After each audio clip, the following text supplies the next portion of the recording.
High command ಮಾತ್ರ ಕೊಡಬಹುದೇನೋ. ಬನ್ನಿ, ಇದಕ್ಕೆ ಸಂಬಂಧಪಟ್ಟ ಮಾತಾಡಲಿಕ್ಕೆ ಮುದ್ದಹನುಮೇಗೌಡ ನಮ್ಮ ಜೊತೆಗಿದ್ದಾರೆ.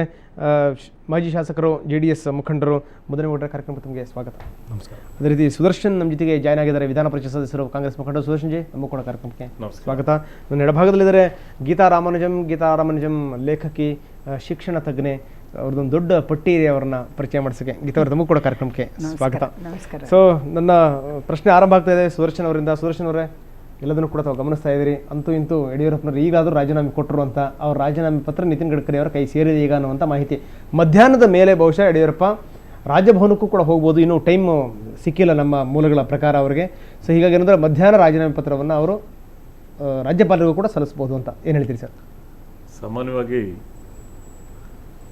ರಾಜಕೀಯ ಭಾಷೆಯಲ್ಲೋ ಅಥವಾ ಕಾನೂನಿನ ಭಾಷೆಯಲ್ಲಿ ರಾಜೀನಾಮೆ ಕೊಡುವಂಥ ಸಂದರ್ಭದಲ್ಲಿ ವಿವರಣೆಗಳನ್ನು ನೀಡೋದಿಲ್ಲ.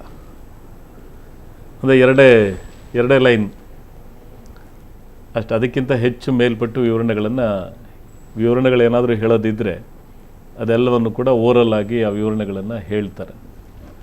ಅಂದರೆ ಇನ್ನೂ ಕೂಡ ಯಡಿಯೂರಪ್ಪನವರು ಇನ್ನೂ ತಮ್ಮ ಆಟವನ್ನು ಕೊನೆ ಗಳಿಗೆವರೆಗೂ ಕೂಡ ಮುಂದುವರಿಸಿದ್ದಾರೆ ಅನ್ನೋದಕ್ಕೆ ಅದು ಇನ್ನೂ ಕೂಡ ಸ್ಪಷ್ಟ ಇದೆ. ಅದನ್ನು ಕೂಡ ರಾಜೀನಾಮೆ ಸಲ್ಲಿಸಬೇಕಾಗಿರುವಂಥದ್ದು ತಾಂತ್ರಿಕವಾಗಿ ರಾಜ್ಯಪಾಲರಿಗೆ ಸಲ್ಲಿಸಬೇಕಾಗುತ್ತೆ.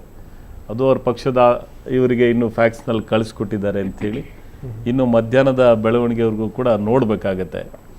ಆದರೂ ಕೂಡ ಈ ಎಲ್ಲ ಬೆಳವಣಿಗೆಗಳು ಕೂಡ ರಾಜಕಾರಣದ ವ್ಯವಸ್ಥೆನಲ್ಲಾಗಲಿ ಅಥವಾ BJPಯ ಬಗ್ಗೆ ಇರ್ತಕ್ಕಂಥ ಅಭಿಮಾನವನ್ನು ಯಾವುದೇ ಸಾರ್ವಜನಿಕರು ಹೆಚ್ಚಿಸೋದಕ್ಕೆ ಖಂಡಿತ ಸಾಧ್ಯ ಇಲ್ಲ. ಅದನ್ನು ಗೀತಾ ರಾಮಾನುಜಂ ಅವರು ಕೂಡ ಒಪ್ಕೊಳ್ತಾರೆ ಅಂತೇಳಿ ನಾನು ಭಾವಿಸ್ಕೊಂಡಿದ್ದೇನೆ. ನಾನು ನಿಜವಾಗ್ಲೂ ಕೂಡ ಈ ಎಲ್ಲ ಬೆಳವಣಿಗೆಗಳಿದ್ದಾವಲ್ಲ, BJPಗೂ ಕೂಡ ಮತ್ತೊಂದು ಸರ್ಕಾರವನ್ನು ಕೊಡುವಂಥ ನೈತಿಕತೆ ಇದೆಯಾ ಅನ್ನೋಂಥ ಪ್ರಶ್ನೆ ಇದು.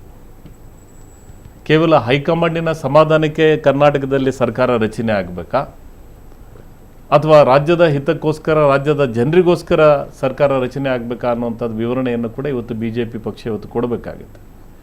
ಇಷ್ಟೆಲ್ಲ ನಗೆಪಾಟ್ಲಿನ ಸ್ಥಿತಿಗೆ ತಲುಪಿದ್ರೂ ಕೂಡ ಇನ್ನೂ ಕೂಡ ಬಗೆಹರಿಸ್ಕೊಳ್ತಕ್ಕಂಥ ಸ್ಥಿತಿ ಇದೀವಿ ಅಂತ ಹೇಳಿ ಈಶ್ವರಪ್ಪನವ್ರು ಹೇಳೋದಾಗಲಿ ಅಥವಾ ಹೈಕಮಾಂಡ್ನವ್ರು ಹೇಳುವಂಥದ್ದು ಕೂಡ ಎಷ್ಟು ಮಟ್ಟಿಗೆ ಸರಿ ಅಂತ ಹೇಳಿ ಅವ್ರನ್ನೇ ಕೇಳಬೇಕಾಗತ್ತೆ. ಇವತ್ತು ಅವರು ಈ ರಾಜ್ಯದ ಜನರಿಗೆ ವಿವರಣೆಯನ್ನು ಕೊಡಬೇಕಾಗತ್ತೆ ಇವತ್ತು ಅವರು.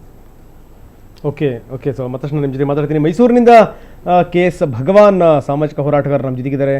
ಶಿವಮೊಗ್ಗದಿಂದ KT ಗಂಗಾಧರ್, ರೈತ ಮುಖಂಡರು ನಮ್ಮ ಜೊತೆಗೆ ಸಂಪರ್ಕದಲ್ಲಿದ್ದಾರೆ, ನಾವು ನೋಡ್ತಾ ಇದ್ದೀವಿ. ಹಾಸನದಿಂದ ಧರ್ಮೇಶ್ ನಮ್ಮ ಜೊತೆಗಿದ್ದಾರೆ, CPIM ಜಿಲ್ಲಾ ಕಾರ್ಯದರ್ಶಿ. KS ಭಗವಾನ್ ಮೈಸೂರಿನಿಂದ, KT ಗಂಗಾಧರ್ ಶಿವಮೊಗ್ಗದಿಂದ, ಹಾಸನದಿಂದ ಧರ್ಮೇಶ್ ಅವರು ಕೂಡ ಪ್ರಸ್ತುತ ಬೆಳವಣಿಗೆಗಳ ಬಗ್ಗೆ ಮಾತಾಡ್ತಾರೆ. ಆದರೆ ಬನ್ನಿ, ಈಗ ಮುದ್ದಹನುಮೇಗೌಡರು ಏನು ಹೇಳ್ತಾರೆ ಅದಕ್ಕಿಂತ ಮೊದಲು ಕೊಡ್ರೆ ತಾವೇನು ಹೇಳ್ತೀರಿ ಸರ್? ಈಗ ಮೊನ್ನೆ ಸುದರ್ಶನ್ ಅವರು ಹೇಳಿದ ರೀತಿಯಲ್ಲಿ ತಾಂತ್ರಿಕವಾಗಿ ಮುಖ್ಯಮಂತ್ರಿಗಳು ರಾಜೀನಾಮೆ ಕೊಟ್ಟಿಲ್ಲ. ಈಗ ಇನ್ನೂ ಮುಖ್ಯಮಂತ್ರಿಗಳೇ ಅವರು ರಾಜಕೀಯವಾಗಿ ಅವರ ರಾಷ್ಟ್ರಾಧ್ಯಕ್ಷರಿಗೆ ವಿವರಣೆಗಳನ್ನು ಹೇಳಿ ನಾನು ರಾಜೀನಾಮೆ ಕೊಡಲಿಕ್ಕೆ ತಯಾರಾಗಿದ್ದೀನಿ ಅನ್ನೋ ಮಾತನ್ನು ಹೇಳಿದ್ದಾರೆ. ಇದು ಒಂದು. ಅದರ ಮಧ್ಯೆ ತಾವೇ ಈಗಾಗಲೇ ಹೇಳಿದಾಗೆ ಇಲ್ಲಿ ಬಹಳ ಮಹತ್ತರವಾದಂಥ ಒಂದು ಸಮಾಜದ ಸಭೆ ಕೂಡ ನಡೀತಾ ಇದೆ. ಆ ಸಭೆಗೆ ಬಹುಶಃ ತಾವು ಈಗ ಮಾಧ್ಯಮದಲ್ಲಿ ತೋರಿಸ್ತಾ ಇದ್ರಿ, ಮಾನ್ಯ ಮುಖ್ಯಮಂತ್ರಿಗಳು ಅವ್ರಿಗೆ ಜ್ಯೋತಿಷಿಗಳನ್ನು ಭೇಟಿ ಮಾಡಿ ದೇವಸ್ಥಾನಕ್ಕೆ ಹೋಗಿ ಏನೋ ಒಂದು ರೀತಿ ಅವ್ರ ಕೈನಲ್ಲಿದ್ದ ಫೈಲೆಲ್ಲ ನೋಡಿದ್ರೆ ಯಾವುದೋ ಒಂದು ಇದಕ್ಕೆ ತಯಾರಾಗ್ತಾ ಇರತಕ್ಕಂಥದ್ದು, ಮತ್ತು ವಿಘ್ನೇಶ್ವರನ ಪೂಜೆ ಮಾಡಿದರೆ ನಿರ್ವಿಘ್ನವಾಗಿ ನಾನು ಹೋರಾಟಕ್ಕೆ ಜಯ ಸಿಗಲಿ ಅಂತ ಹೇಳ್ಬಿಟ್ಟು ಇವೆಲ್ಲವನ್ನು ನೋಡಿದಾಗ ಐ ಥಿಂಕ್ ಎಲ್ಲವೂ ಮುಗ್ದಿಲ್ಲ ಅಂತ ಅನಿಸುತ್ತೆ. ಇದು ಒಂದು. ಎರಡನೇದಾಗಿ ಇವತ್ತು ಮಾಧ್ಯಮಗಳಲ್ಲಿ ಬಂದಿದೆ, ಅವ್ರ ಪಕ್ಷದ ಹೈಕಮಾಂಡ್ನವರು ನೀವು ಸರ್ಕಾರ ಹೋದ್ರೂ ಚಿಂತೆ ಇಲ್ಲ, ಅವರು ರಿಸೈನ್ ಮಾಡಬೇಕು ಅಂತ ಹೇಳ್ತಾ ಇದ್ದಾರೆ. ಬಹುಶಃ 3-4 ದಿನಗಳಿಂದಲೂ ಇದನ್ನೇ ಹೇಳ್ತಾ ಇದ್ದಾರೆ ಅವರು. ಕೊನೆಗೆ ಅವರು ಒಂದೇ ಒಂದು ಕಾರಣ ಕೊಡ್ತಾರೆ, ನಾಳೆ ಸೋಮವಾರದಿಂದ ಪಾರ್ಲಿಮೆಂಟ್ ಸೆಷನ್ ಸ್ಟಾರ್ಟ್ ಆಗ್ತಾ ಇದೆ, ನಾವು ಕಾಂಗ್ರೆಸ್ನಲ್ಲಿ ಫೇಸ್ ಮಾಡಬೇಕಾಗಿದೆ, ಅದಕ್ಕೋಸ್ಕರ ಇವರು ರಾಜೀನಾಮೆ ತಗೋಬೇಕು ಅಂದರೆ ಮಾನಸಿಕವಾಗಿ ಇವರು ಹೈಕಮಾಂಡ್ ಕೂಡ ಇವತ್ತು ನೈತಿಕತೆಯ ಆಧಾರದ ಮೇಲೆ ಈ ರಾಷ್ಟ್ರದಲ್ಲಿ ಭ್ರಷ್ಟಾಚಾರ ಒಂದು ಪಿಡುಗು ಅದು ಯಾವುದೇ ಹಂತದಲ್ಲಿದ್ದರೂ ಕೂಡ ನಾವು ಸರ್ಕಾರ ಹೋದ್ರೂ ಚಿಂತೆ ಇಲ್ಲ, ಅಂಥದನ್ನು ಸಹಿಸ್ಕೊಳ್ಳಿಕ್ಕೆ ಸಾಧ್ಯ ಇಲ್ಲ ಅಂತನೂ ದೃಢ ನಿಲುವಿನಿಂದ ಇವತ್ತು ರಾಜೀನಾಮೆ ತಗೊಳ್ತಾ ಇಲ್ಲ. ಅವರು ಓನ್ಲಿ ನಾಳೆ ಪಾರ್ಲಿಮೆಂಟ್ ಫೇಸ್ ಮಾಡೋಕ್ಕೆ ಅವರು ಮುಜುಗರಕ್ಕೆ ಒಳಗಾಗದಲ್ಲಿ ರೀತಿಯಲ್ಲಿ ಎಂಬ್ರಾಸ್ ಆಗಬಾರ್ದು ಅನ್ನೋ ದೃಷ್ಟಿಯಿಂದ ಇವತ್ತು ಈ ರಾಜೀನಾಮೆ ಪಡಿಬೇಕು ಅನ್ನೋ ಪ್ರಯತ್ನ ಅವ್ರು ಮಾಡ್ತಾ ಇದ್ದಾರೆ ಅಂತ ನಮಗೆ ತಿಳಿದು ಬರುತ್ತೆ. ಒಂದು. ಅದಕ್ಕೆ ಪೂರಕವಾಗಿ 3-4 ದಿವಸಗಳಿಂದ ಕಡೆಗೂ ಕೂಡ ಇವರ ಪಕ್ಷದ ಹೈಕಮಾಂಡ್ ಏನಿದೆ, parliamentary board, most supreme body of the BJP, ಅವರ ಡಿಸಿಷನ್ ಇಂಪ್ಲಿಮೆಂಟ್ ಮಾಡೋಕ್ಕಾಗಲೇ ಇಲ್ಲ. ಅಲ್ಟಿಮೇಟ್ಲಿ ಯಡಿಯೂರಪ್ಪನವ್ರು ಏನು ತೀರ್ಮಾನ ಹೇಳಿದ್ರು, ಇಲ್ಲ ನಾನು ಕೊಡ್ತೀನಿ ನೋಡೋಣ, ನನಗೆ ಯಾವಾಗ ಬೇಕೋ ಅವಾಗ ಕೊಡ್ತೀನಿ ಅಥವಾ 31ನೇ ತಾರೀಕು ನಂತರ ಕೊಡ್ತೀನಿ ಅದನ್ನ ಕಾರಣ ಏನು ಒಡ್ಡಿದ್ರು, ಕಡೆಗೆ ಅವರ ತೀರ್ಮಾನನೇ ಯಶಸ್ಸು ಆಗ್ಬೋದು ಅಂತ. ಯಾಕೆಂದ್ರೆ ಇನ್ನೂ ಕೊಟ್ಟಿಲ್ಲ, ಆದರೆ ಯಶಸ್ಸು ಆಗ್ಬೋದು ಅಂತ ನಾವು ಭಾವನೆ ಮಾಡ್ಕೋಬೋದು. ಹಾಗಾಗಿ ಇಲ್ಲಿ ಒಟ್ಟಾರೆ ಏನಪ್ಪ ಅಂದರೆ the loser is the state, the people of this state, ನಮ್ಮ ರಾಜ್ಯದ ಜನತೆ ಇವತ್ತು ಕಳ್ಕೊಂಡಿರ್ತಕ್ಕಂಥದ್ದು. ಅದ್ರ ಜೊತೆಗೆ ಇವತ್ತು ಈ BJP ಒಂದು ರಾಷ್ಟ್ರೀಯ ಪಕ್ಷ, ಶಿಸ್ತಿನ ಪಕ್ಷ ಅಂತ ಹೇಳಿದ್ರು, ಆ ಶಿಸ್ತು ಅಂತ ಅನ್ನೋದನ್ನು ಕೂಡ ಕಳ್ಕೊಂಡಿದ್ದಾರೆ. ಅವರ ಹೈಕಮಾಂಡ್ ಅಂತ ಅನ್ನೋದೇನು ಆದೇಶಗಳನ್ನು ದಿಕ್ತತ್ತನ್ನು ಕೊಡ್ತಕ್ಕಂಥ ತಾಕತ್ತು ಸಂಪೂರ್ಣವಾಗಿ ಹುಡುಗೋಗಿದೆ ಅಂತಲೇ ನಾವು ಅನ್ಬೋದು. ಯಾಕೆಂದರೆ ಯಡಿಯೂರಪ್ಪನವರಂಥವ್ರೊಬ್ಬರು ಈ ಮುಖ್ಯಮಂತ್ರಿಗಳಾಗಿದ್ದಂಥವ್ರು ಆ ಪಕ್ಷದ ಒಂದು ಶಿಸ್ತನ್ನು ಉಲ್ಲಂಘನೆ ಮಾಡೋದ್ರ ಜೊತೆಗೆ ಬಿಜೆಪಿಯ ಡಿಕ್ಷನರಿಯಿಂದ ಶಿಸ್ತು ಮಾಯವಾಗಿದೆ, ಅಶಿಸ್ತಿನ ಮೇಲೆ ಇನ್ನೂ ತಡ್ಕೊಳ್ತಾ ಇದ್ದಾರೆ. ಅಶಿಸ್ತಿನ ಎಲ್ಲೆನ ಮೀರಿ ಆಲೆ ಸುಮಾರು ಗಂಟೆಗಳೇ ಕಳೆದು ಸುಮಾರು ದಿನನೇ ಆಗೋಯ್ತು. ಶಿಸ್ತಿನ ಎಲ್ಲೆನ ಮೀರಿ, ಆ ಶಿಸ್ತಿನ ಎಲ್ಲೇ ಮೀರಿದ್ರು ಕೂಡ BJP high command still not able to take any concrete decision and concrete action. ತಮ್ಮ ಮಾತಲ್ಲಿ ಅರ್ಥ ಆಗ್ತದೆ, ಹೈಕಮಾಂಡ್ ಅನ್ನುವಂಥದ್ದು ಲೋ ಕಮಾಂಡ್ ಆಯ್ತು, ಇಲ್ವೇ ಇಲ್ಲ, ಇನ್ನು ನೋ ಕಮಾಂಡ್ ಆಗ್ಲಿಕ್ಕೆ ಹೊರಟಿತ್ತು, ಹೆಂಗೋ ಸ್ವಲ್ಪ ಈಗ ಎಚ್ಚೆತ್ಕೊಂಡಿದೆ. ಹೌದು, ಓಕೆ. ಸೊ ಬಹಳ ಒಳ್ಳೆ ಮಾತನ್ನು ಹೇಳಿದ್ರಿ. ಬನ್ನಿ ಇದಕ್ಕೆ ಸಂಬಂಧಪಟ್ಟಾಗೆ ಗೀತಾ ರಾಮನುಜಮ್ ಏನು ಹೇಳ್ತಾರೆ ಕಣ? ಗೀತಾ ಮೇಡಮ್ ಏನು ಹೇಳ್ತೀರಿ? ತಾವು ಒಂದು ಸಾಮಾಜಿಕ ಪ್ರತಿನಿಧಿಯಾಗಿ ತಾವು ಮಾತಾಡ್ತಾ ಇದ್ದೀರಿ.